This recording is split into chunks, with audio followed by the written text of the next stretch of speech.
राधे राधे दोस्तों, पूजा भक्ति चैनल में आप सभी लोगों का स्वागत है। राधा रानी की कृपा आप सभी लोगों पे बनी रहे।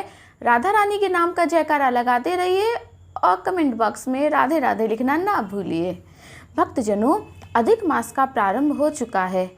अधिक मास में किए गए सभी धार्मिक कार्यों का अनंत गुना फल प्राप्त होता है। इसी निमित्त हम लोग भी अधिक मास महात्म्य की कथा का प्रतिदिन श्रवण कर रहे हैं। कल हमने 8वें अध्याय की कथा का श्रवण किया था। आज हम 9वें अध्याय की कथा का श्रवण करेंगे। कथा में प्रवेश करने से पहले आप सभी से निवेदन है कि मेरे चैनल पर नए हैं तो मेरे चैनल को सब्सक्राइब ज़रूर करें, बेल आइकन को प्रेस करें।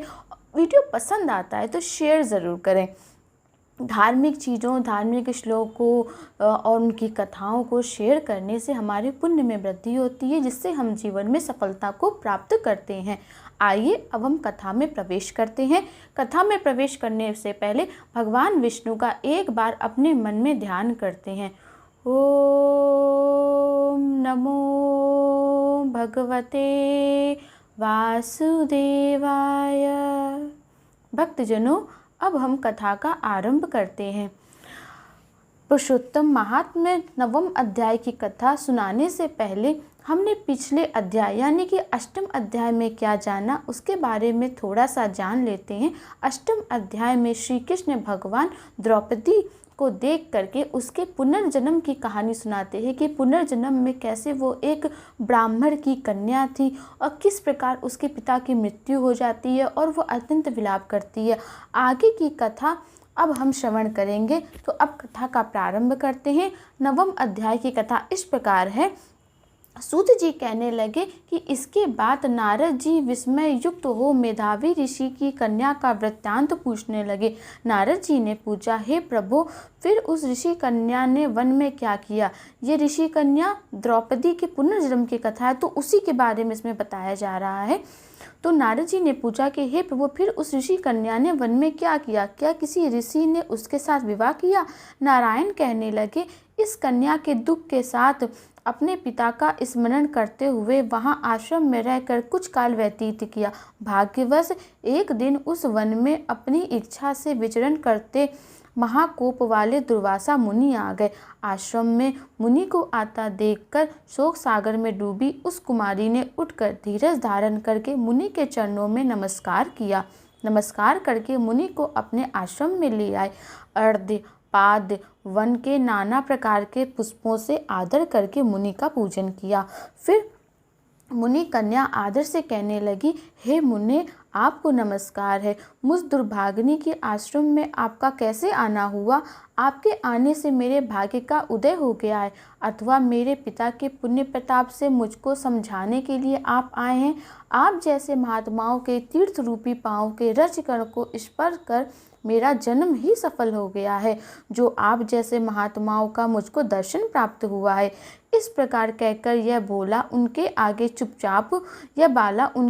चुपचाप होकर के बैठ गई। तब दुर्वासा मुनि कुछ हंसकर बोले, धन्य हो हे ब्राह्मण पुत्री, तुमने अपने पिता के कुल का उद्धार कर दिया है। कन्या बोली, हे मुनि, आपके वचनों को सुनकर मेरा दुख दूर हो गया।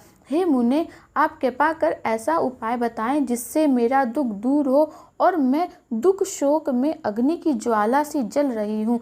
इस अग्नि को शीघ्र बुझाइए। मेरे हर्ष उपजाने वाला कोई तो उपाय बताइए। मुझको धैर्य देने वाली ना तो मेरी माता है, ना मेरे पिता है, ना ही मेरे कोई भाई बंधु है। मैं दुख पीड़ित किस प्रकार जीवन का निर्वाह करूं? जिस दिशा को देखती हूँ वही अंधकार दिखाई देता है। अतः हे तपोनिधे, मेरे दुख को दूर करने का कोई उपाय मुझे जल्दी से बताइए। ऐसा कहकर वह बाला उनके आगे बैठ गई।